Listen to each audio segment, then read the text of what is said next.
my guy. Thank you.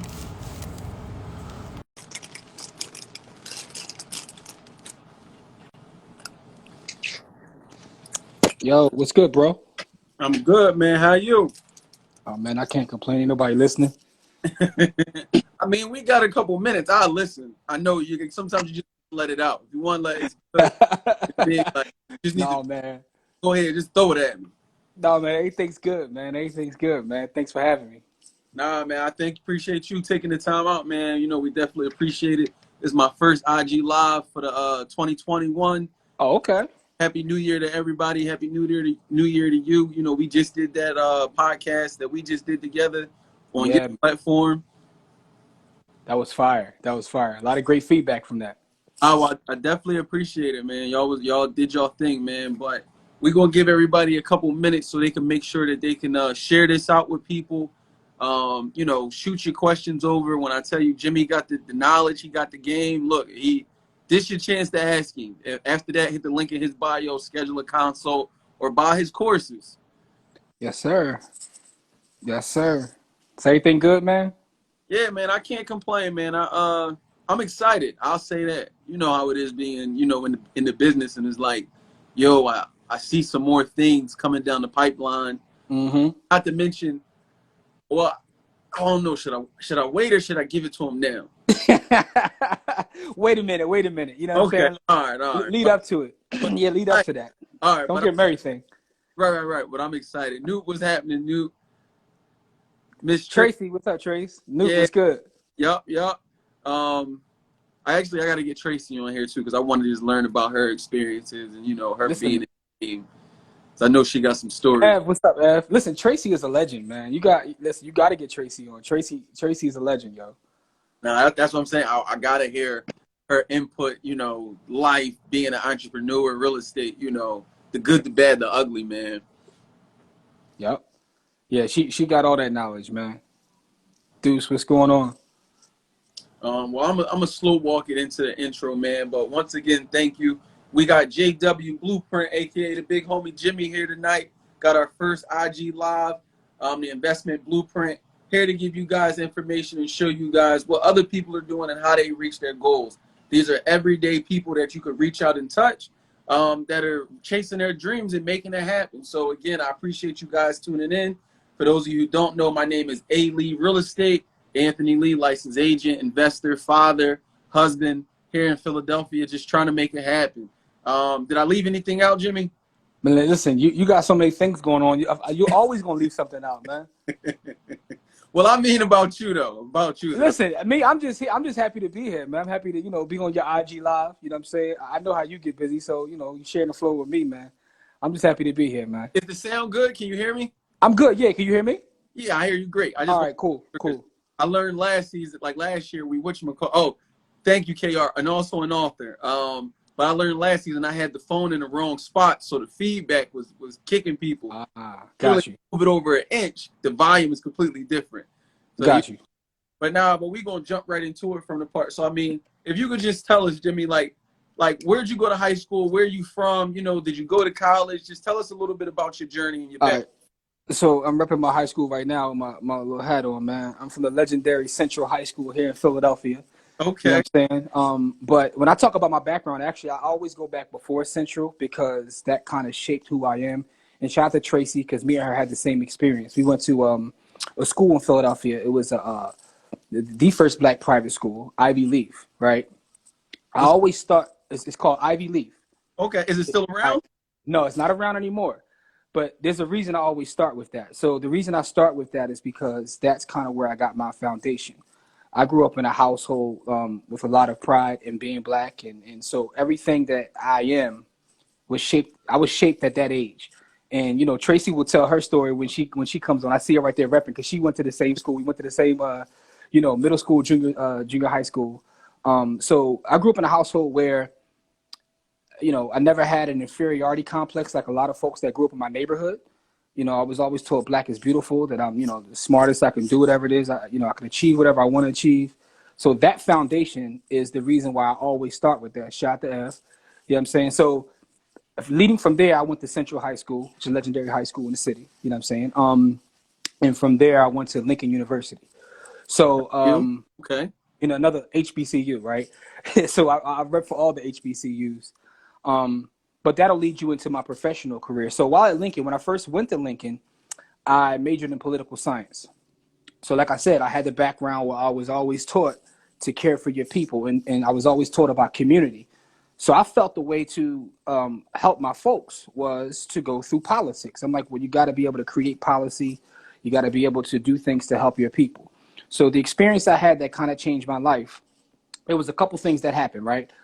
I got an internship after my freshman year, and I was working on a couple political campaigns. And I'm talking about I'm doing the stuff at the very bottom. I'm answering phones, getting coffee, things like that. Okay. But the experience changed me forever because what I noticed was when candidates would get phone calls from certain people, it didn't matter what was going on. They would take those phone calls. They stop what they're doing. They take those phone calls. And when those folks called and wanted something done, they got done whatever it is they wanted to get done. And me sitting and observing that. So I'm sitting there watching this. I'm like, okay, so the juice isn't with the candidates. The juice is with the people making the phone calls. So I would go to these like fundraisers they have, and I just curious, I'm a guy in college. I'm just asking, like, what do you do? Well, I'm into real estate. I own this company. I'm into the stock market. And then it hit me, right? So, and at the same time as that, I had a book recommended to me. I keep it next to me in my desk. Powernomics, right? Okay. By Dr. Claude Anderson. So at the same time that I had this literal experience, I read this book. And I'm not sure if anyone is familiar with the book Powernomics, but if you haven't read it, I think that anybody Black in America should read that book. But he talks about that in his book. He talks about politicians being for sale and how everything starts from the economic base. So when you have an economic base, when you own businesses and you own property, then you can control the politicians. Then you can control your schools. He talks about this within the book. He gave the game years ago. It's like book came out like 2000, 2001. So as I'm reading this book, I'm actually watching it play out. So when I go back to school, I change my major. I'm like, I want to take up business. I want to learn everything there is about investing. I want to learn finance. I want to learn real estate. Okay. And that like literally had a shift in my life. So now, since that date, I've been studying real estate, studying the stock market, studying business.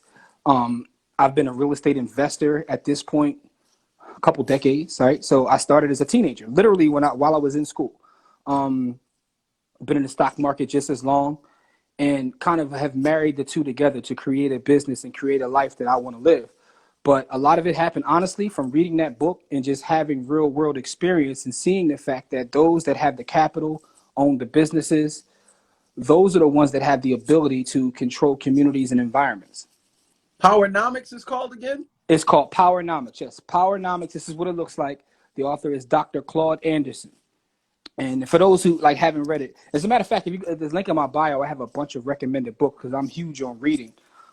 So I keep like a long list of recommended books. In fact, you gave me a book the other day that I had never heard of. So, shout out to you for that. Right. The Go-Getter, right?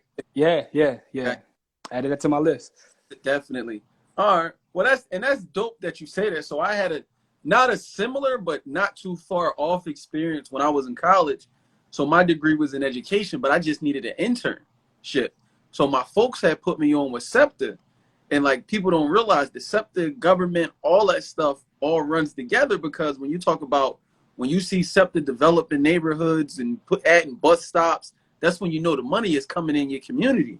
So I had my internship when Obama was in office when they redid the Market Street corridor. Mm-hmm. But money came from, it's called the Federal Transportation Administration, FTA. And I'm like, I never even heard of these people. Like, when they start renovating the expressway and all that other stuff, so all the real estate that goes up near the Schuylkill, near the expressways, and near public transportation. Yep. But like you said, it's so much more behind it that I just, you don't know till you talk to somebody or you get in. Yeah. Exactly. And shout out to Tracy. She just said something in the chat that I think is important. She said, when you get Dr. Anderson's book, you can go buy it right from his website so you can support a Black business as well. He'll get the revenue from that. But yes, Powernomics is the book, though. Okay. All right. So you took that, it opened you up, and that's how you kind of put your blueprint together for what you envisioned for your life. So, I mean, like, how'd that work for you as far as like, you did the real estate first? Didn't you? So Yeah, I'll tell you about that. So even with the nickname, the Blueprint, that came from actually. So I did a little bit of everything actually. My first job in real estate, and shout out to Virginia Mesa from Mesa Realty, right on Germantown Avenue. Folks in real estate know who she is. She was like one of my early mentors and taught me a lot about real estate. She gave me a job, and I did everything. Floor time. Listen, I've been in real estate so long that it was before Trend was on a computer. We used to get big books, like, so that's how crazy it was. But yeah, so worked for Virginia Mesa, learning real estate. I got my first piece of property. I actually house hacked before there was the term house hacking. Right. Bought a property, lived in it, moved out, rented that one out, and I realized I can keep doing this. And I'm like, okay, this is something here. So that's how I built up a portfolio. In terms of the stock market, it was a gentleman I met, meeting clients. So I'll give you a story, right? I'm a new agent, just learning the business. I'm sitting in the office right there on Germantown Avenue, and a guy comes in, right? This guy's driving a Mercedes, three-piece suit, the whole nine. So I rush out. I'm going with him. We looking at properties literally all day long. And he's Okay. telling me what he wants. We get back. Guy's credit is trash. He has no money. He literally wasted my day, right? And she's laughing at me because I was so gung ho, and she was trying to teach me a lesson. Because of what he So was driving and wearing. yeah, she said you can never judge a book by its cover. You pre-screen people before you start wasting your time with them, right? And same experience, but on the flip side, there was a gentleman that came in. He had on like jeans, like scuffy, a dent in his pickup truck. And this guy at the time had like 725,000 in cash in his bank account and was looking to buy property, right? So that experience right there taught me a lot. That was before I read the book, The Millionaire Next Door, but it taught me that you can never judge a book by its cover, specifically within real estate. Within real estate, the one thing about real estate I recognize is you never know who has what. Now, Like, so literally, most of the people you walk by and you see every day, not heavy on Instagram, social media, and you be like, yo, that's just Larry from up the street, not knowing Larry owns 6 houses on your block. exactly. So I had that experience working as an agent, like getting that lesson in real time. So, but between her tutelage and me buying some properties, that's why I always give her a shout out because, like, she gave me my first job and she taught me a lot.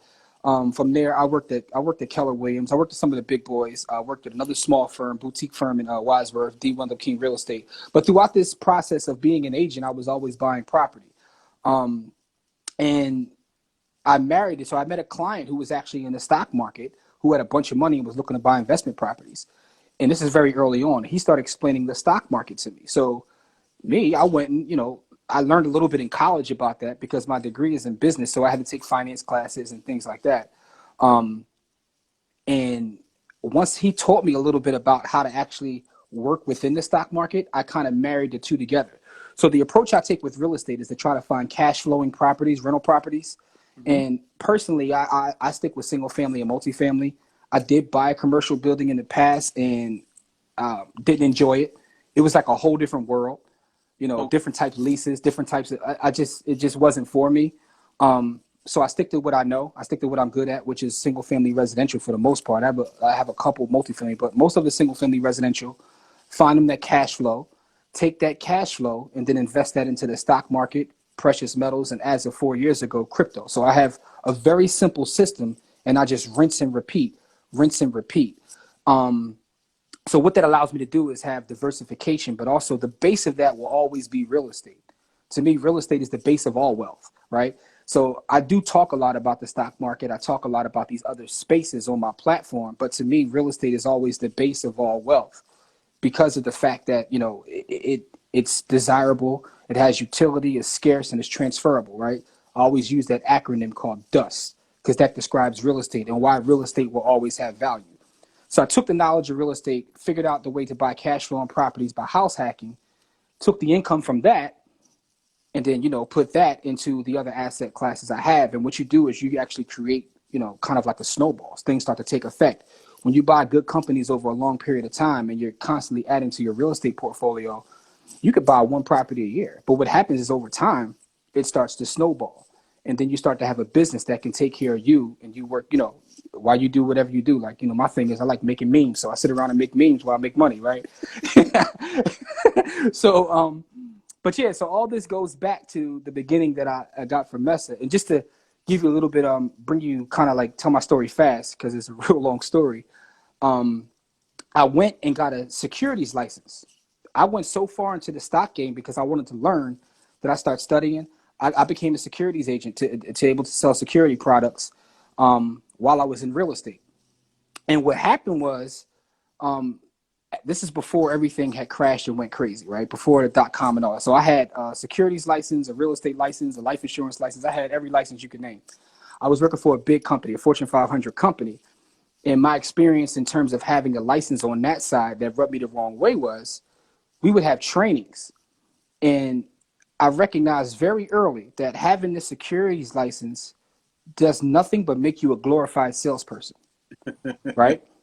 They would give me these trainings and it was about specific products. And I'm like, well, that's not what's best for the client. They're like, well, that's what you get the best commission in. I'm like, I can't do this. I can't do this. So I let go of my securities license because that was one. And then for two, laws were being changed because of what people were doing in the markets. This was around the Enron time.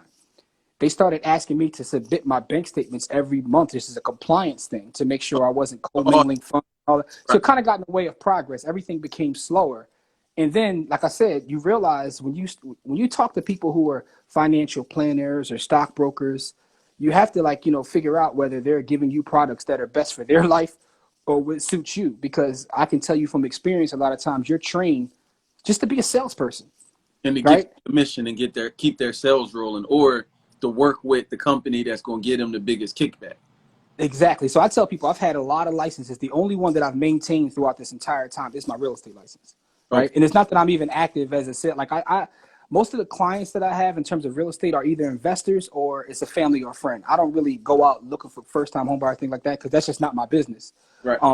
Another thing that Virginia taught me, right, is learn from her, is to be successful in real estate, you have to be your best client. Right.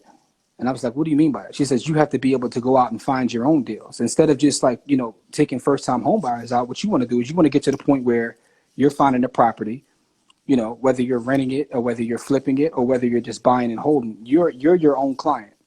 That's how you got inventory. Let them come to you. Mm-hmm. Exactly. You find your own inventory. So instead of you always out there, looking for leads, you're creating leads. You're creating business. So that's one of the things that I've practiced, and that's kind of where I'm at in my career now. It's like I still work with family and friends, but I'm focused on being my own best client. You know what I mean? So that kind of, and so after that experience with the stockbrokers thing, I figured I would just learn it for myself as opposed to being someone who sells the products. And I was trying to go so far with this in terms of building a community organization. My next step was I went to law school, right? So a lot of people don't know this about me. I attended law school. Okay. A lot of folks don't even know that. Because here's the thing, I never finished and got my law license. And the reason I didn't is because this was approaching 2006, 2007, 2008. And I know you weren't in the business back then. And I know Tracy's been around that long. The business was so, I know, and I see Jabbar in here too. He can co-sign what I'm getting ready to say. The business was so crazy back then, and I was making so much money that I literally couldn't finish school. Like, I would look at the professors like I got to roll because people were getting approved for mortgages that they probably shouldn't have got approved for. Left and right. I was buying a bunch of property, but I also had an experience then, and which will bring us to today. I had an experience then which changed my career.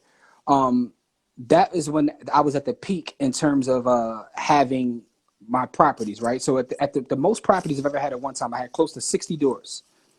And I always tell this story because that sounds good to say I had 60 doors. I wasn't making any money from real estate. Right? How? Because I had so much leverage. I had 60 doors and I had 60 mortgages. I had a mortgage on every door, right? So I took a step back because I started buying properties in other states. I had properties in Carolina. I had a property in Atlantic City. I had a property in Cincinnati. I had properties in Cincinnati. I was only out there twice, right? Mm-hmm. But that experience, I will never trade that experience because what it taught me was it's not necessarily about how many doors you have. It's about the way you buy properties, and it's about cash flow. Cash flow to me is more important than anything, right? So because at the time, anybody can get a loan. There were people I've seen get a loan back then. They just come in and sign their name. I got a loan one time on a property, no lie. I didn't even show my ID. It didn't even show my ID. And I got 6 figures. Now they make you send your ID for the app. They make you Yeah. send your ID before you go close on a house. But it's a reason why. Because if anybody's watching that was around back then, it was really the Wild Wild West. Like, and I know I'm not exaggerating because this is really what it was. It was kind of nuts. But so I got lucky. I didn't see anything happen. Sometimes people say, well, man, you sold all those properties and then everything crashed. You knew what was happening. No, I didn't. I got completely lucky. I started selling out of positions because, and the funny thing is, I didn't really lose money because the market was going so fast. I would buy a property, right? I had a property that I had bought in Carolina. I paid like $4 and some change for it. It was on a beach. And I held on to it for maybe 3 months and then sold out of it for like 5 something. That's how crazy the market was, right? It was just moving and moving and moving. So I got out of a lot of the properties. The only ones that I held on were the ones that I had here in Philadelphia. Okay. So everything crashed and I'm sitting there like, holy smokes. I didn't have like the foreclosures and the story that a lot of folks had. And it wasn't that I was smart or I knew anything. I got lucky. I'm gonna be honest. Like, you know, timing just happened to get frustrated because I had some bad property managers and bad experiences, like trying to be a long distance landlord, which is why I really don't do that now. And shout out to those that have been able to do it, but I haven't been able to do it. So I got rid of all those properties and I kept the ones that I had here in Philly. So with 15 doors, I make more money than I do with 60 doors because now I have like 2 mortgages and that's it. And so now it's a matter of just, so now what I tell people is I don't even look to really add positions unless I can buy a property the way that I want to buy it, right?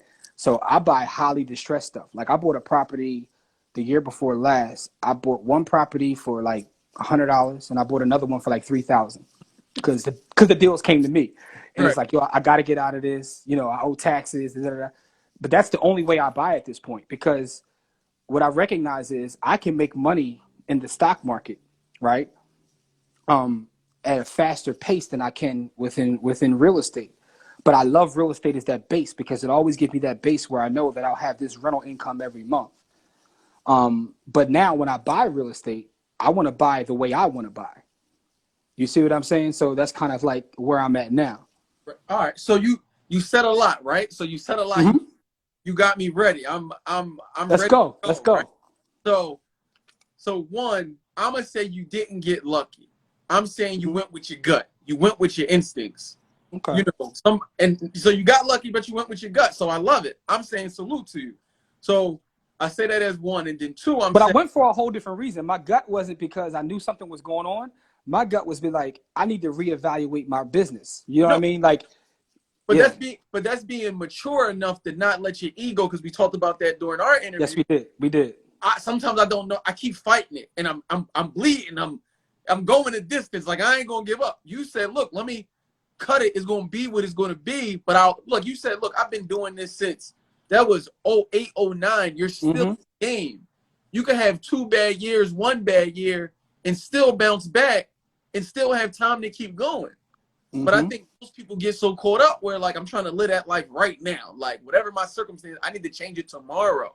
It's really as Nipsey say, it's a marathon. It's not a sprint. Yeah, so yeah. You had that mindset to be patient, to take the good, bad, or indifferent with it. Yeah, I still have that mindset right now, which is funny. I had this conversation with my partner, Corey, about a hood.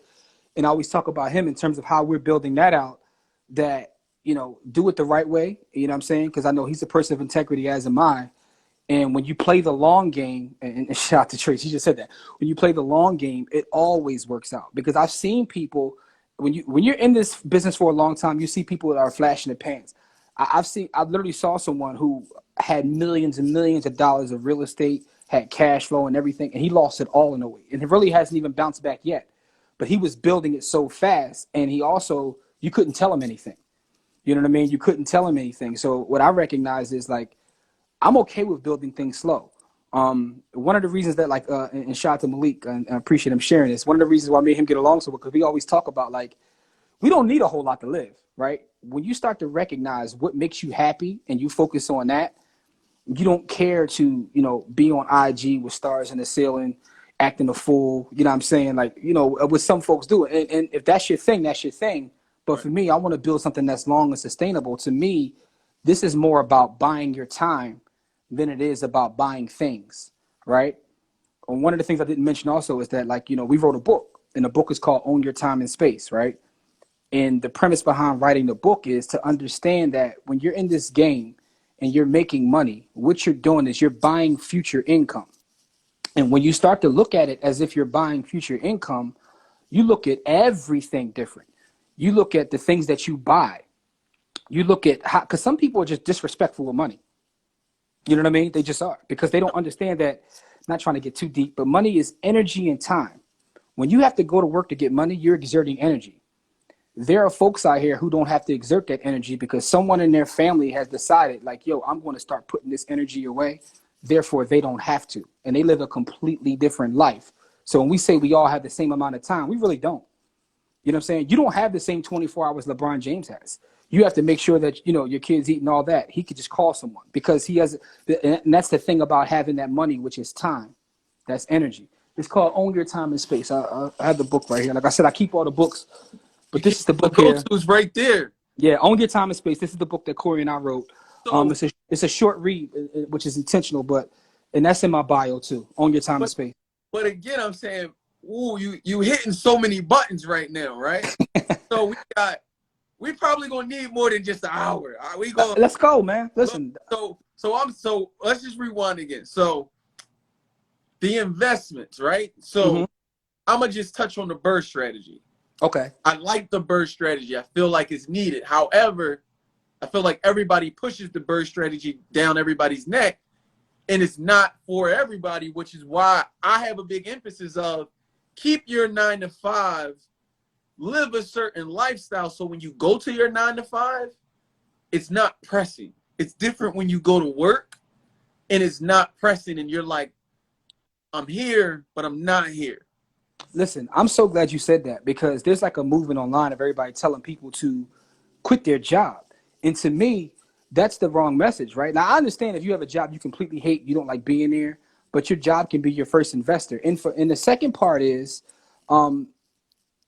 everybody doesn't hate their job, for one. And for two, one of the jobs, actually the only job I ever had in corporate America, I had worked for Johnson & Johnson for a short period of time, right? And when I worked at Johnson & Johnson, that's also something that taught me about stock market, equity in the stock market. There were middle managers there because they worked at Johnson & Johnson and they had stock options. They were millionaires. And if you would have told them, you got to quit your job and go buy real estate and go do this, they would have laughed at you. They're like, yo, I punched the clock and I'm worth $6 million because I get stock as part of my compensation. They would have laughed at you. So my point being is when you talk about these big CEOs that are worth 500 million, they're employees. Because here's the thing that no one really has to talk about. Everybody's an employee. When you have a business, every business is a customer service business, right? I look at my real estate portfolio as a customer service business. What I'm doing is I'm providing quality housing for my tenants. I don't believe in being a slumlord. So I answer to them. You know, I love the fact that they pay me for it, but I answer to them, right? If you own your own business, I don't care if you sell T-shirts, you sell books, you sell cups, you answer to your customers. You know what I mean? So now there's a difference between being self-employed and owning a business. Now, if you can own a business and you can go somewhere else when someone else runs your business, that's a whole different story. You know, that's the cash flow quadrant, right? The difference between being in the business and having a business. Exactly. Because some people do nothing but create their own job. Instead of getting a job, they create their own job. Some people become business owners. When you're a business owner, you can be on an island in Jamaica and your business is still running. Right? So can I jump in there? Yeah, absolutely. Let's go. So I'm saying I'm just learning that last year because of COVID. COVID shut my business down. I had real estate, but real estate wasn't necessarily paying all the bills, right? However, COVID taught me how to pivot where they told me I couldn't go outside, but now I need to figure out how to still make money without going outside. So you had no choice but to learn the business, not be in the business. Because when we talk about where we come from in background, I feel like most of us come from working class, blue collar families with some hustlers in between. So when you learn how to hustle, you learn how to grind and do it all independent. But when you go, like you said, you learn from other communities and different people, they empower each other, put people in place, and everybody got a task, so it's not one man on the island. I'm so big on community. That's one of the reasons for the whole like the Buy the Hood platform that I have. One of the reasons for that platform is about community. And you just said Wait, you said a lot right tell there. them about your platform. Tell them All about right, so I have a platform, Buy the Hood. Some of you may be familiar with it, and for those not, you can check that out on Instagram at Buy the Hood. So Buy the Hood started, all right. So I've told you my story about being in the business. One of the things I recognize is what you just said. I'm like a lot of folks in our community just don't have this knowledge. They literally don't have the knowledge. They don't know that you can be a banker and you can make more than you can being an athlete. They don't know these things. So I started going out, and this is back in, again, this came from Dr. Claude Anderson doesn't know this, but he's like one of my mentors that changed my life. And I've never met the man, never talked to him. But what he did was change my life because after reading that book, I felt so empowered. I wanted to do something. So I started doing community work. I got video footage of me like speaking at a church in like 2001 because this is just what I was into. I was into going into the community and speaking about credit, real estate, investment, the power of ownership, and why we should own our own communities. So my partner Corey and I, we actually went to high school together. We played ball together at Central, and he went into education. And, you know, we were having a conversation, and I'm like, I want to take this to the next level. He came aboard and started creating curriculums. So now it transformed into just like me out there teaching to now we can actually create courses. And for the last 5 years, we had a free summer camp for kids in the community right in Germantown in Philadelphia. We had kids ages 5 and up. We gave them a free camp teaching them how to invest in the stock market and what they need to start buying property as they get older. That took our business to another level. And it was literally about us just giving. We did this for free. And the kids would come in, and by the time they left at the end of the summer, they would literally have their portfolios. So you gotta read The Go-Giver now. Mm-hmm. That's The Go-Giver. Okay. You already got it. Okay. Just recognizing it per se. So I'm another. Yo, here's one. I don't know who wrote that book, but they owe you a check, bud. You know what I mean? They owe you a check. Talk about. I need to get that affiliate link. I need. Yeah. Whoever wrote that book owes you a check. But no, so what he did by coming aboard and we started like, you know, giving away, what we did was we created a platform to teach people how, you know, to invest in the stock market. We have a precious metals course and we made them affordable. So a lot of people that met with us that are marketers are like, listen, you should be charging X for this. You're not charging enough for your product, right? So our stock market course, we have 2 stock market courses. You can get both of them for $200. We had people that came into us and said, listen, you should be charging $5,000 for that information. We have an options course. People how to trade options, $400, right? And our precious metals course, we run specials where you can get it for $50 or $100, depending upon what special's running. And the reason we're able to do that is because it's not about the money for us. We are literally building a community. So, and we build that community through partnerships. We partner with other African Americans, Black folks that look just like us that are out here doing the work.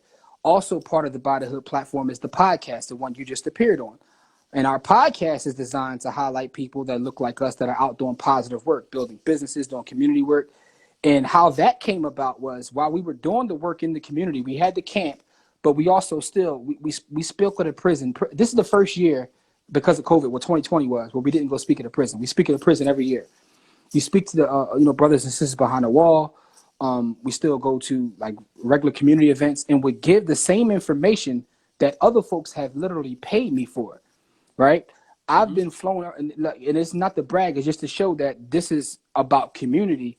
I've been like flown around the world and paid to speak. I've spoken Prague, I've spoken Australia, I've spoken all across the US, Portland, Houston, LA, and the same information that people are paying me to speak, I was doing this like on Germantown Avenue. You know what I mean? Right. This and giving that same information, because again, to me, it's more about community. Because when you build a community, it doesn't matter. Here's the thing: that relationships are currency, right? Mm-hmm. Relationships themselves are currency. So it doesn't even matter how much I make if I have the right relationships because I've poured into other folks. I can pick up the phone right now and I have a ton of people I can call and ask for something if I need it and get it without a problem. Okay. That to me is more valuable than any piece of real estate, any stock that I own, is the fact that my name is good and I can call folks and they will come through for me. That to me is another form of currency that a lot of times we don't talk about or discuss. one of the things that I learned from Tracy, who's on here, and Tracy's brilliant. You got to get her on here. But one of the things that she taught me is that about networking. And she always talks about when you network, a lot of times we like to look up. We're always trying to network with someone that we assume has more than us instead of going to the side, networking with the same people that are doing the things that we're doing. Like me and you having this conversation here, right? This is a form of that. This is a form of community building. You're sharing your platform with me. I share my platform with you, and we help each other build. That to me is powerful. And when you can build relationships like that, it helps you in business. When you start to study businesses and you see the people at the top levels of business, it's more about relationships. But a lot of times, right, in our community, a lot of times, right, and you know, we do a lot of good work, but we still have to get to that point where we understand the power of actually building as a unit. Because any big institution or organization was never done by one person. I don't care if you're talking about a big church, a big school, a Fortune 500 company, it all takes community. So that's why my focus at this point in my life is all about building that community. It's why I'm here talking to you. It's why on Sundays I'm part of another collective known as the Black Wealth Project, and Tracy's a part of that, Malik's a part of that, Kamari, Courtney, the Ivy Investor. We come together to build. It's why By the Hood exists. I just partnered with another a beautiful lady, Leslie, who's the Black Day Trader.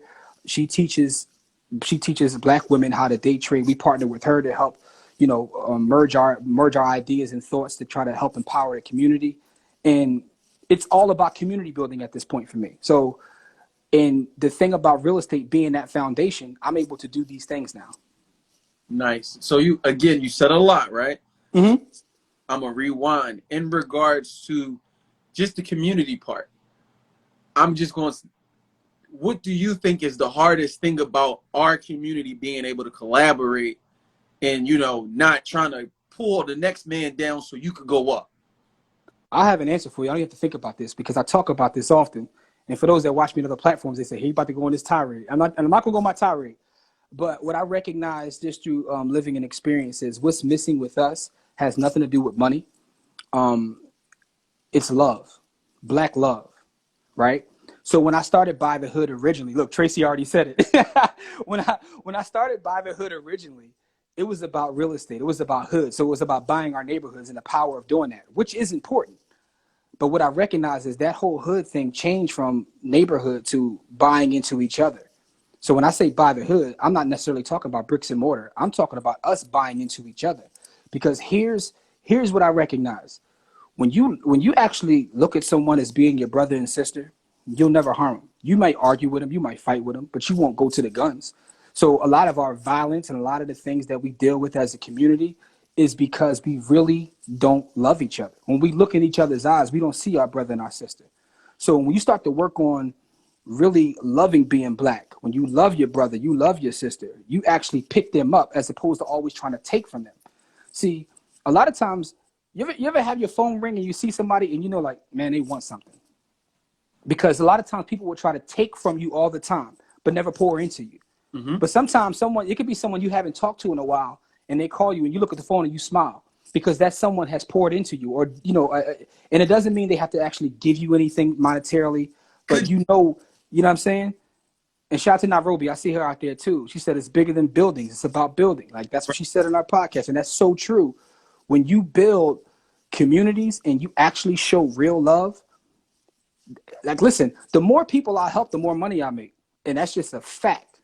That's an absolute fact. The more people that I help, the more people that I pour into and give my time, right? I did consults today without even charging. And people say, yo, I had a young lady call me this evening, right, asking me about self-publishing. And she wanted to send me a check. I said, don't even worry about it. And your sister, don't even worry about it. Because here's what I know. That's going to come back. When my name is spoken about, she's going to speak about me a certain way because I didn't charge her. And to me, like I said, people that just organically come to your platform. And I learned that. I learned that through experience. Like, when you do good work and you do good things, things come to you. And when you're not out there trying to impress others, and when you're not out there, you know, trying to build so fast because you want to keep up with the Joneses, but when you're doing real quality work and you believe in your people and your community, it's going to come to you. That's why when we started this conversation, I always talk about my beginning, because all of that goes into who I am, right? My father never got into the Nation of Islam. But what that did for me was I was taught that I was a king and I was a leader since I was a kid. This is what was instilled in me. So because of that, I feel like I have a certain responsibility to my people. So a lot of times I always talk about black folks. People are like, oh man, like I don't disrespect anybody else. I don't acknowledge them. I talk about my folks because I know what my mission is. My mission is to talk to people that look like me, that come from the same environment, and put them in a position where we can build things together. So Jimmy, so again, you gave me a lot, right? You know, I be getting the reps, man. You know, this No, is what I do. I'm I not. get the reps. I'm not mad at it. I love it, but you gave me a lot, and I'm like, let me lock on this first. So my first thing is, I understand helping, being about the people, loving the people, but I think it's like a balance, right? Mm-hmm. So I'm saying, I think that also goes with, before you can help and love everybody else, you gotta help yourself and love you. That's true. But again, that I feel like your upbringing, you had family, you had some type of family background structure. So like, for people who might grow up, you know, they might grow up from their grandma, they might grow up with just their mom. So they got that, you know, I get it. No, I totally get it. I had advantages. Like, I'm not going to act like I didn't. No, but here's what I'm saying though. It wasn't that I came from a lot of Right. money, but I had a real tribe. I had both parents. I had aunts. I had amazing aunts and uncles. For them people who struggle, because like, and it's not those people who can't, and it's more so, knowing what I know now, people can't let go of the past to be open to the future. That's true. So we all have trauma, and it molds us. But the thing is, when do you release that trauma for growth? But I think we also have to have empathy. When you recognize that you had privilege, that's why I call it privilege, because I was privileged to come from a family that loved me, that poured into me, that made sacrifices for me. But I recognize that everybody doesn't have that. Here's the crazy part, right? I told you about how we go speak at the prison every year. And people say, man, that's amazing you do that. Some of the reason I do that is for me. I do that for me. Because when you talk to young brothers and sisters and they talk about how they came up and what they don't have, it makes me recognize my blessings, and also it helps me in terms of like having empathy. So I also went to a HBCU, right? And shout out to everybody from HBCU. But here's what I've noticed: a lot of times our folks that go to HBCUs, we get a little uppity, right? We get a little uppity, and we start to like thumb our nose down at those that may not have had. Go to the PWI and stuff, right? Not even just the PWI, but I've seen sometimes where we look at people in our community who may not be where we think they should be. I got you. And we try to like, you know, come down on them and blame them, not knowing, you know, what they have to deal with, right? When you look at someone who's born, no one is born evil, in my opinion. I mean, you may have some that are just like, you know, but for the most part, it's their environment, right? So we talk about nature versus nurture. It's their environment and what shapes them. You look at someone who's out here pulling the trigger at 15. When he was 6 years old, he wasn't a killer. Right. What happened in between that time? And when you spend time talking to some of these kids who were locked up, you recognize like some of the things they go through will break your heart. Man, I had a kid we were talking to one time, and we're breaking down. And the thing is, they're brilliant. You start talking about the stock market. Here's the crazy part. You start talking about the stock market. They kind of like correlated with the streets, and they know everything. They just don't know the vocabulary. So what happens is, I had a kid tell me one time, he said, man, look, I get everything you're saying, but I don't even have a base to get started. He said, it's easier for me to get a gun and get a job in my neighborhood. And probably not even lying. But when you recognize he's growing up in this environment and he's like, you know, my mom's on drugs, she's my only parent, you start to have empathy and you start to understand that everybody may not have the privilege that you have. So now, how do we help those folks? That's kind of like where my focus is. I want to be able to try to help the folks that don't have, you know, kind of the lane that I had, because I had people willing to make sacrifices and I have a true village. Right. But all right. So, okay. I'm going to just leave it there with you. I'm going to leave it there. But I love it, though. I love it.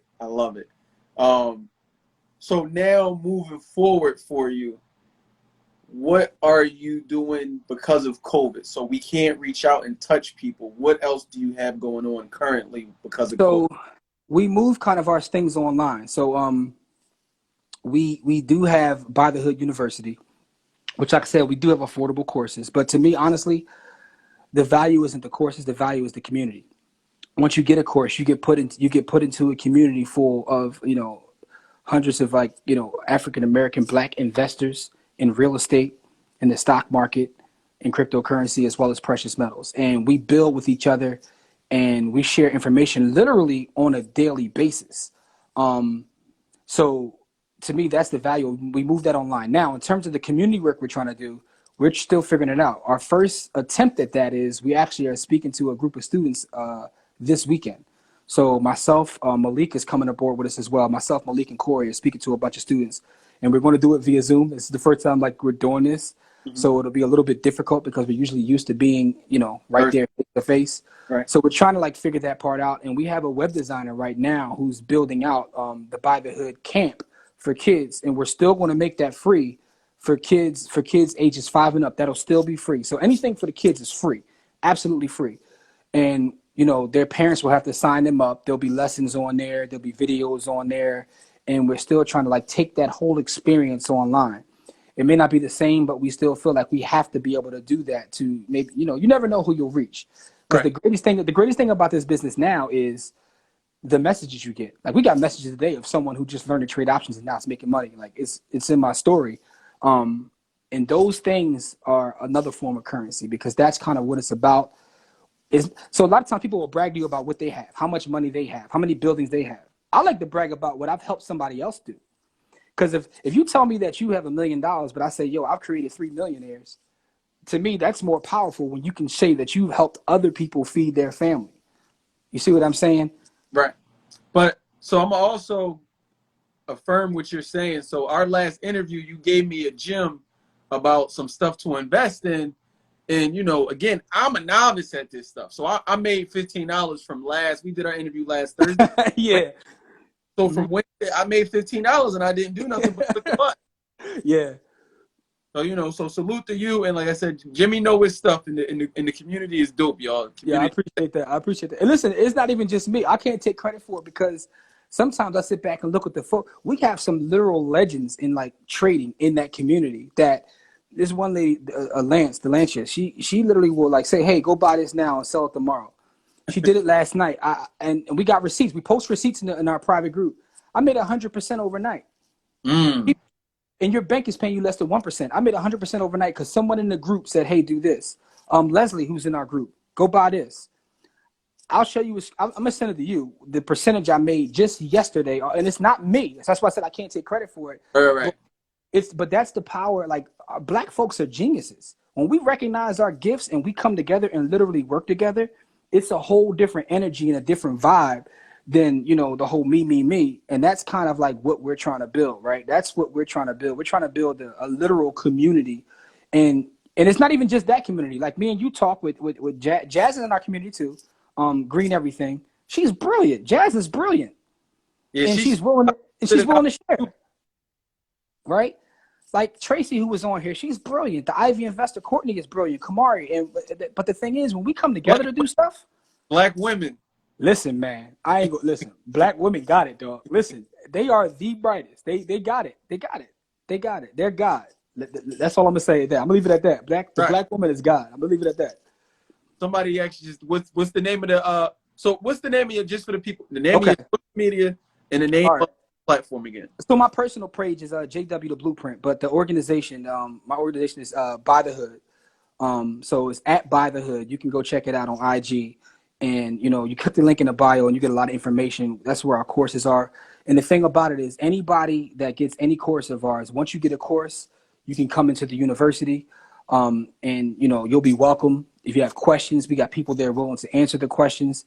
And whatever it is you're trying to learn, you can definitely learn there. We got real estate legends in there too, like Jazz, Dave Foster, Malik Carter. They're all in there. So just to recap, right? So let's just say I'm just getting into any of this space. Like I know I got a 9 to 5. I'm just trying to not be living paycheck to paycheck. Can you give me just some type of information which way I should start? Should I work on my credit? Should I go to the stocks first? Should I go to real estate first? Because there's a lot of information on social media. Yes, it is. what would the roadmap be if Jimmy was putting somebody in motion? My answer is going to be a non-sexy answer, and you won't see it on most pages because, again, I'm not trying to sell anybody anything. Is to literally get a pen and paper and write down what you got going on. I'm always shocked when you talk to someone and you ask them, okay, well, how much do you make and what are your bills? And they have no idea. People get money in and they scramble and pay, but they have no idea what their real picture looks like. There's some people that live above their means and don't even know they're living above their means. So my answer is a non-sexy answer. It's to literally get a pen, get a piece of paper, write down all your sources of income, and write down every bill you pay. See where you are. Evaluate your actual income and expenses before you start anything, right? Pull your credit report. See who you owe. See what interest you're paying. That's another thing. People pay interest to credit cards and have no idea how much they're paying. They have no idea that, 6%, and they want to know why they can't pay this card down. Yep. So a lot of times people say, I want to invest in stock. I say, well, how much credit card debt you got? And it's to give me an amount. Pay that first. They don't want to hear that, though, because here's the thing. If you're paying a credit card 30%, even if you're making 12% in the stock market, which is amazing return, you're paying your credit cards 30. So I always start with that. Now, once you've done that part, I don't argue about real estate versus stocks. I always tell people to do both or do which one makes you happy. So another thing you'll see online a lot of times on IG and social media now is you have the real estate guys tell you how great real estate is, and then the stock people tell you how great stocks are, and they'll get into debates and go back and forth. I don't engage in that because they both work. But what suits you? What suits you, right? I told you even my real estate career, I recognized I didn't want to be in commercial because it just didn't fit me, right? Even the argument about should I flip or should I buy and hold? Now, we know that the wealth long-term is in a buy and hold, but everybody's not meant to be a landlord. Let's be honest. You can hire a property manager, but flipping might be better for what you have to figure out is you have to do what makes you happy. You have to do what makes you happy. A lot of times we don't talk about what makes us happy. What if going to a job every day makes me happy and I could just sock away some income? Like, I think everybody should invest. Everybody doesn't have to be a landlord. Everybody doesn't have to be an entrepreneur, but everybody should be investing something. Everybody should be moving their money, or their money should be moving for your them. Money has to work for you because of inflation. If you don't make your money work for you, you're going to lose money. When you have a dollar bill that just sits there, it's literally losing money because they're printing more money. The more money they print, the less valuable your dollar becomes because they're printing more of it. So therefore, you have to either make that dollar grow or you have to put it in an asset that holds value, such as a precious metal or now a Bitcoin and things of that nature. So you literally have to be doing something with your money because if not, you're losing money. Okay. So, but I don't know, Jimmy. I feel like everything you're leaning towards, like all the stocks, real estate, all that stuff is fine and dandy, right? Mm-hmm. But I think the core to all of this, at least what I'm getting from you, is really mindset. Yes. And being comfortable in your own skin. Absolutely. No, you're right. It's about mindset because, again, that's where the whole idea of own your time and space. When you recognize that money is energy and money is time, you treat it different. So it is about mindset. And it's a lot about being comfortable in your own skin. Me and you have had this conversation. Like, some days you just want to go on IG and you want to floss and that crazy. But then it's like, what comes with that, right? You know what I'm saying? Like, what comes with that? So you do have to be comfortable in your own skin. And, I know a lot of folks say, well, you can't care what nobody thinks. I think that's difficult. We all care what somebody thinks. Right. It's cliche to say, I don't care what nobody thinks. Yes, you do. We all do. But you have to really be comfortable in your own skin, know who you are, and be self-aware. So, Corey talks about this all the time. He says EQ is more important than IQ. I can't even take credit for that. That's his bar. He says that, and that's like one of the hoodies we have on our site. EQ greater than IQ, because when you're self-aware and you're able to control your emotions, you can move in spaces with folks that can't. Right? If you look at what just happened at the Capitol, a lot of that was pure emotion. It was nothing, no thought behind that. Mm-hmm. Them cats ran out there and act crazy, and now they're being held accountable, and they can't deal with it because they acted on emotion. Right. You have to learn to be self-aware, and EQ is greater than IQ. All right. Well, look, I'm saying I've definitely got to rewind this tonight because you giving us a lot to start the year off. But I love it because, like I said, this year for me, I'm saying my motto is I'm applying pressure, but I'm applying it in portions. I'm breaking everything down. So my first quarter this year, I really only want to focus on credit. I don't really. I know I could buy houses, but I don't really want to do that. I'm focusing on my credit. Like if I get my credit in order, that's super strong. I'll be in position for whatever comes down the pipe. You know, even if I don't have no cash, I could leverage a 0% interest credit card to go make some moves. Yeah, but you know where you stand, and that's what I mean by knowing where you stand, right? When you know where you stand, when you know about how much debt you have, when you know about where your money's coming from, then you can be strategic in doing that. It's about working smart. So, like another thing, I know we can go all night, but another thing I want to say is like a lot of times we've been sold a lie, like hard work is for suckers. It's about working smart, and that's just a fact. The fact of the matter is, like, people say you got to work hard, you got to outwork everybody. I mean, not trying to be like sound too much like an asshole, but slaves worked hard. The fact of the matter is, it's about working smart and being strategic.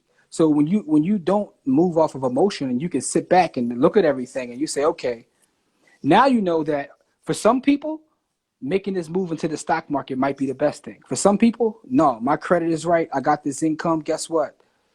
I'm going to go over here and buy this property, then leverage this property to do other things. But that's about sitting back and seeing where you are and being strategic and not getting caught up in emotions. Because as an agent, right, I'm pretty sure you've had clients that are so gung-ho about buying a property that you know they haven't thought it through. And they're like, I'm buying this. And I'm like, you're not. I have it now, and I try. So without disclosing, but I have it now, and I'm just like, don't you see these numbers don't make sense? And you want me to run around show you these houses, and the math don't make sense. I can see it in the asking price, but you like, we gonna get one. We gonna get one. The price going up every day. They're not going. Like, just wait. Be patient. They're not going nowhere. Yeah. And Khayr, to your point though, I see it's common that everybody isn't smart. That's true. But that's where I always talk about being self-aware. You have to find people that can, fill in those gaps. To me, the smartest people really isn't about IQ. It's about understanding where you're weak and getting somebody else to do that, right? So even when I, like with the whole buy the hood thing, the reason me and Corey partner is because he has a skill set I don't have, and he's amazing at it, and he does that. Because where I'm weak, you find someone that can kind of fill that gap in. So when I say working smart, it's really about systems. We spend too much time as a people in a community trying to build up leaders instead of building up systems. When you build systems instead of just individuals, then the things can function, like I said, as a community, right? But like I said, that goes to our community where most people are coming from. We went from grandpa was a factory worker, such and such went from being a factory worker to being a certain employee. Now we done developed from employees to, the next level is working whatever jobs for 40, 50 years. Yep. Hopefully then to enjoy a couple years of retirement. Yeah. Here's the thing, right? There's a book. It's called The Jewish Phenomenon. The guy's name is like Steven Silderberg. It's called The Jewish Phenomenon, and it's a powerful book.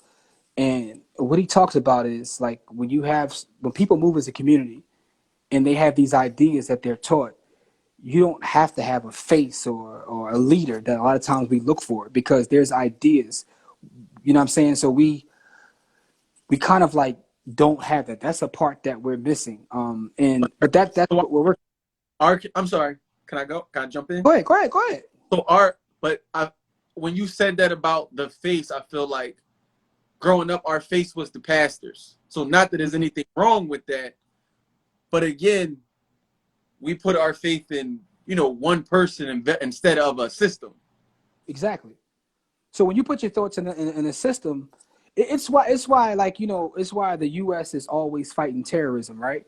Because you can keep knocking off the head, but they're moving literally based on a belief. So exactly. So when you have a people that move off a belief, it doesn't matter. You can't just knock them off. A lot of times in our history, we've had tremendous, amazing ancestors, but we don't have systems. And when you have a system, and the same thing applies in business. If you're building a business, right, and you go away and your business can't function, you didn't build a legit business, right? If you build up a huge real estate portfolio, but you don't take care of, like, your wills and your trusts and things like that, that whole thing crumbles once you go. Mm-hmm. You have to be able to work on that system.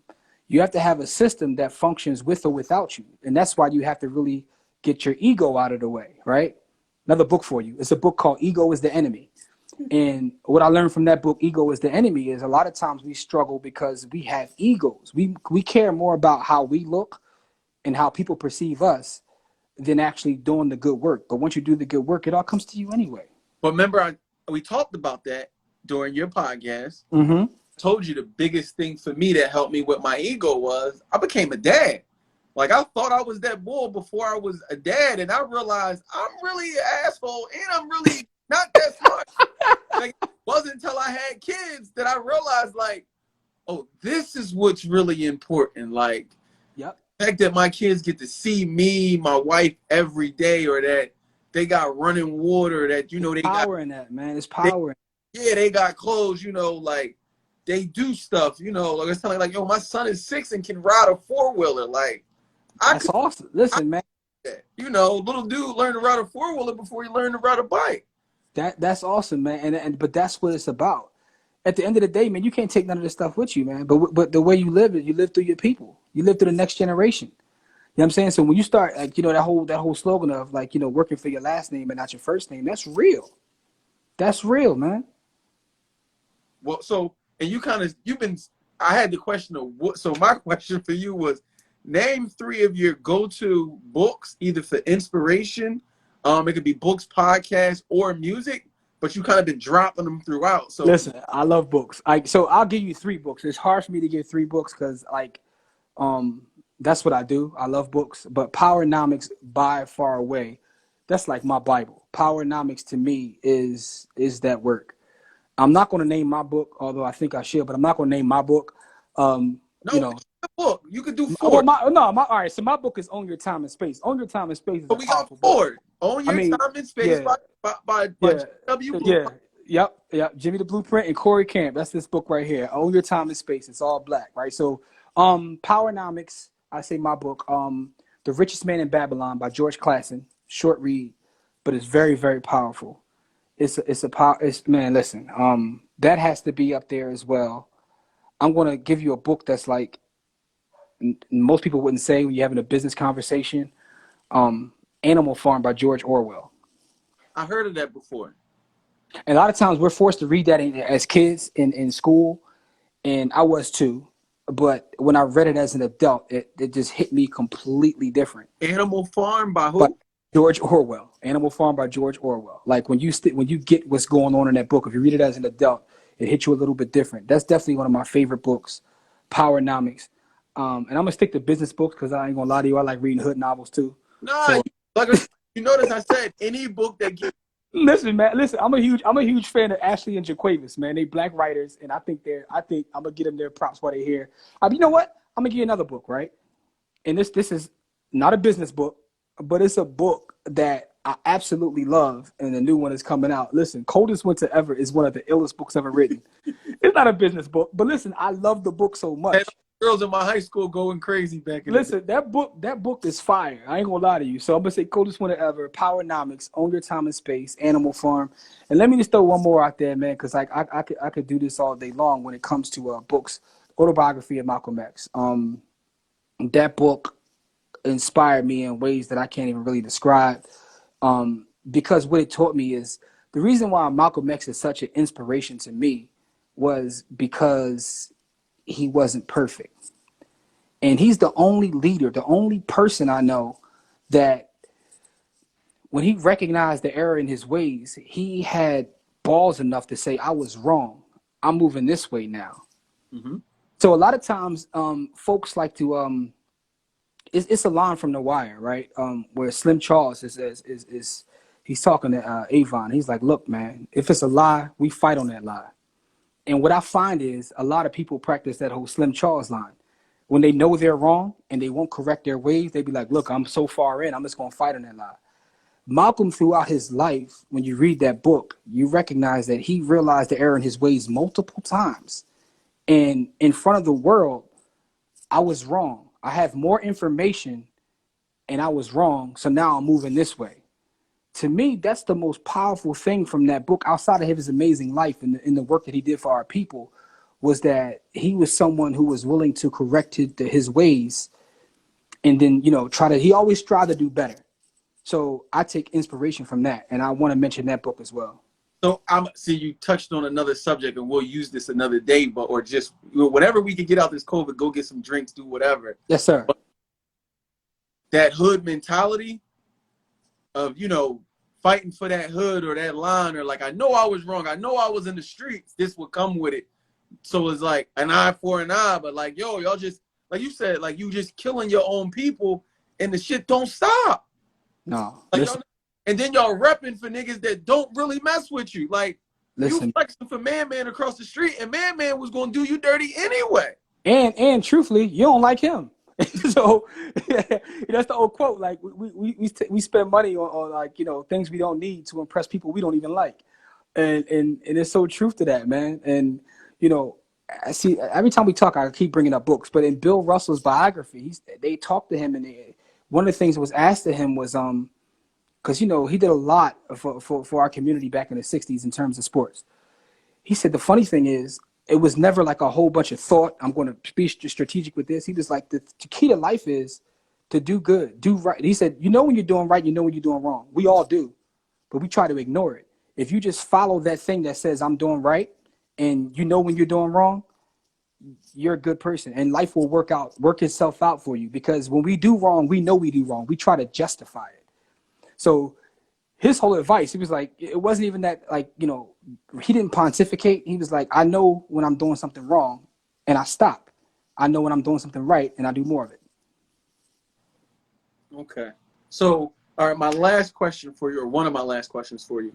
Mm-hmm. Can you break down just the beginner's version of stocks, options, Bitcoin? Okay, so in terms of stocks represent fractional ownership in a company. So if you look at a company as being a pizza, even if you own one share, you own one slice of that company, right? So now the thing about stocks is there's millions of shares. Depending upon the company, there's different numbers of shares. But even one share means that you're an equity owner in that business, right? So when you own that business, to make it very simplified, if you own a property, after you pay your expenses, there's cash flow. If you have a company that pays a dividend, after they pay their expenses, there's a dividend left, which is paid to you in the form of a dividend. So you can literally buy income by buying dividend-paying companies. Some companies don't pay dividends. They take that money and reinvest to keep growing the company. Those are growth companies. Something like a Tesla. They're in growth mode. But a share of stock represents ownership in an individual company. So we talked about being a business owner versus being self-employed and then being an employee. The ultimate isn't any of those. The ultimate is being an investor. Because when you're an investor, right, so here's how I'll explain it. When you're a business owner, you're leveraging other people's time. You have people that work for you while you go over here, you're leveraging their time. When you're an investor, you're leveraging your money. Your money gets up and goes out to work for you every day. So I tell people that I have a lot of employees. They're old white men that used to be a president. Those are my employees, and I want to allocate them every day to go out and go make me more money. So that's what an investor is. So when you invest in a company, you literally own that company. If I buy a share of Coca-Cola, and I mentioned them because they're the first company I ever bought. The first stock I ever bought was Coca-Cola. You buy a share of Coca-Cola, you're an equity owner of Coca-Cola. And the great thing about the stock market is when I purchased my first stock, I had to get on the phone with someone, put a trade through that cost me $50, and then in the mail you would get a stock certificate. Now you can pick your phone up at the push of a button. You can be an owner of a company. Now is the greatest time in the world to get rich. It really is. Like you can run an entire business off of your smartphone. Absolutely. So the way I would just like real fast to break down stocks would be it's ownership of a company. You have people that are investors. So investors and traders aren't the same thing. So if you're a trader, what you're doing is you're looking at ways to look at volatility in a market as stocks go up and down and make trades to take advantage of that to make money, right? So that's what a trader does. You asked about options. The easiest way to explain options specifically to an audience that understands real estate is someone that wholesales real estate. When you wholesale real estate, what you do is you get a contract on a property, right? And you go try to flip that contract for more. So in options, you have what's called a call option or a put option. When you think that the stock's going up, you buy a call on that company. And, you know, if it goes up, you purchase the contract at one price. If the stock shoots up, you're able to sell that contract for more, right? Okay. That's just really simplifying. There's a lot into it, and I don't want anybody to take this. And this is not investment advice. I'm just breaking it down, like trying to simplify it for you. Right. A put option is the other way. If you feel like a company is going the other way, you buy a put option where, you know, you feel the company's going down. So that's really simplifying that. Cryptocurrency. The reason I got into the crypto space initially was Corey.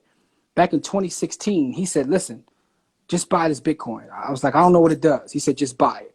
I don't know what it does. I resisted it for a while, and eventually I bought it. I made so much money the first go round, and I sold a lot of it, right? And the reason I sold it was because it was going so fast. I never had an asset at the time that moved that fast. And it literally scared me. So I sold it and I bought a property. Okay.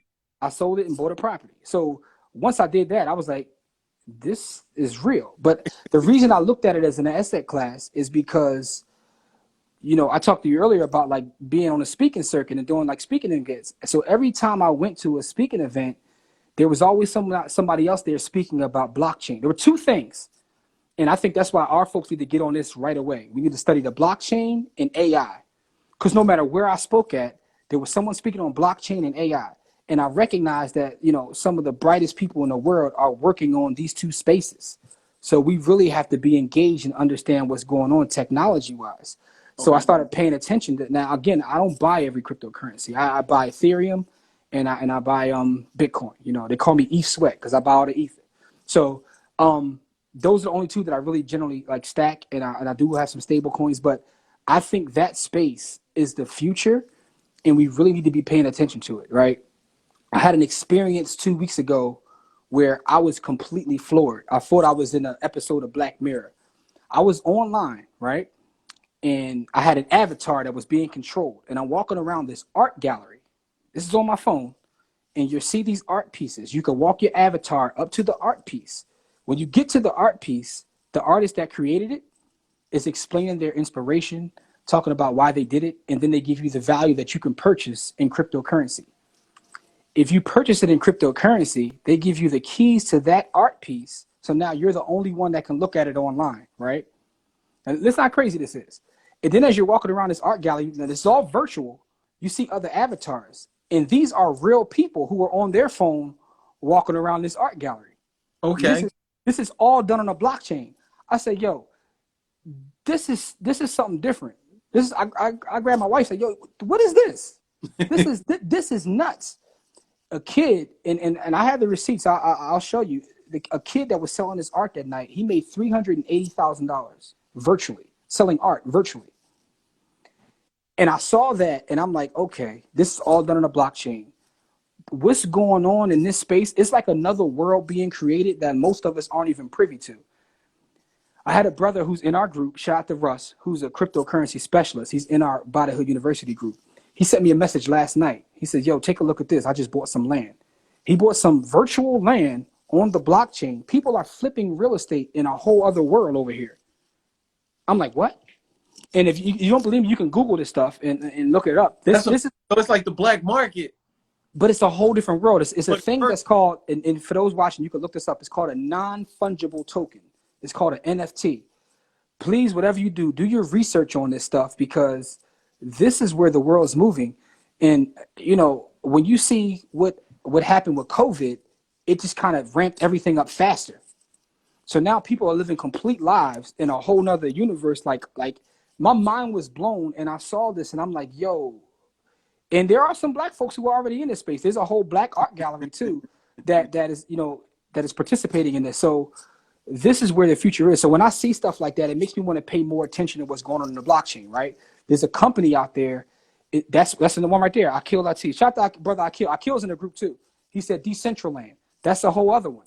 It's just like Minecraft, but you can literally buy the real estate. People are flipping real estate in a virtual world, and making money. I'm making real money. So yeah, I don't gotta go into bandos and go get a clean water.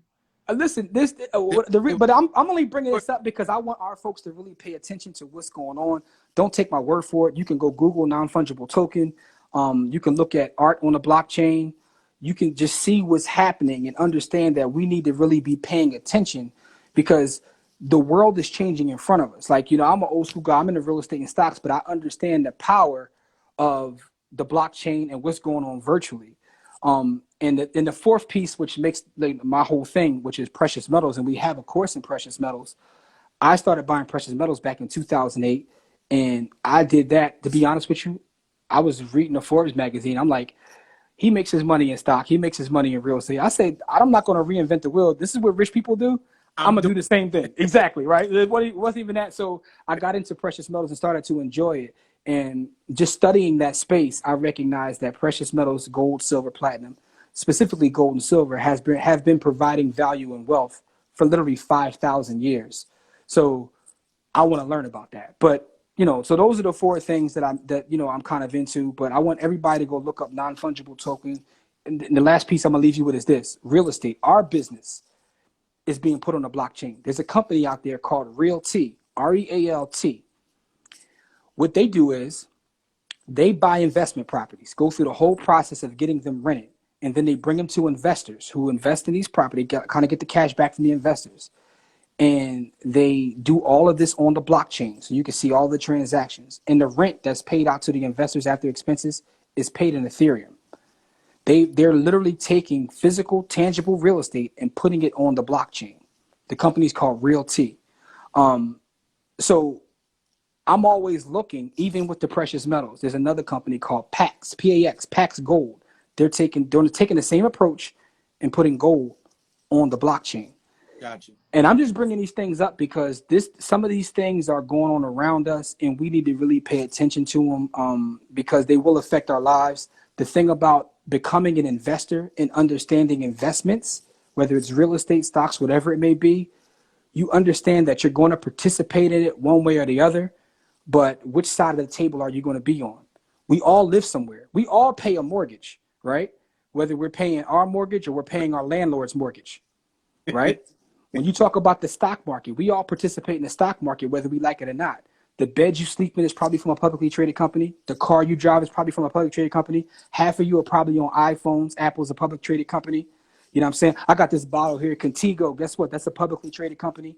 The food we eat is from public traded companies. Most of us either shop at Target or Walmart. You could have put your money in Target and made over 100% in 2020. So my point is, we participate in these things whether we like it or not, but we have to decide which side of the table we're going to be on. All right, so look, let's. I got you. There, leave them there. Sir. Leave them there. Give them your social media one more time. All right, so my personal page is at JW the Blueprint, and my organization is Buy the Hood. You can find Buy the Hood anywhere at Buy the Hood. We're literally on Instagram. We're on Facebook. We're on Twitter. We're even on TikTok. You know what I'm saying? You know, shout out to all the TikTok followers. But we're everywhere at Buy the Hood, and I'm everywhere at JW the Blueprint. Okay. So once again, I appreciate you. Shout out to you. Shout out to Corey. Check out the interview we just did last week. You just dropped it today. And that's our podcast. Make sure you check our podcast. Like, our podcast is on Apple, Google, our YouTube channel. And we got a lot of powerful entrepreneurs on there. Like Tracy's been on there. You've been on there. Aisha, Nairobi's been on there. Akil, who was just up in the comments, he's been on there. We had a lot of powerful folks on there. And again, that's the community. Well, definitely salute to you, man. Thank you. Appreciate it. I'm wishing you nothing but success for the new year. For those of you, make sure you stay tuned. Next Thursday, we're right back at it, 8 p.m. And for those of you who are interested, the Investment Blueprint 30-day boot camp starts the end of this month. The link is in my bio. So check the link, get the information. We're gonna create a lot of winners this year, man. I'm right behind you, Jimmy. So let's get to it, man. Let's get to it, man. Thanks for your time, bro. I really appreciate it. Yeah, I like having these conversations.